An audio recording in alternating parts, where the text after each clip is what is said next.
Chirala municipal పరిధిలో పారిశుద్ధ్య పరిస్థితి అధ్వానంగా మారిందని స్థానికులు ఆవేదన వ్యక్తం చేస్తున్నారు.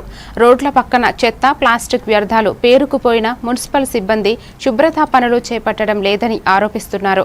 ప్లాస్టిక్ వ్యర్థాలను తింటున్న పశువులు అనారోగ్య సమస్యలకు గురవుతున్నారని తెలిపారు. పలు ప్రాంతంలో ఇదే పరిస్థితి నెలకొనడం అధికారుల నిర్లక్ష్యానికి నిదర్శనమని విమర్శిస్తున్నారు. వెంటనే చెత్త తొలగింపు, పారిశుద్ధ్య పనులు చేపట్టి ప్రజలకు, పశువులకు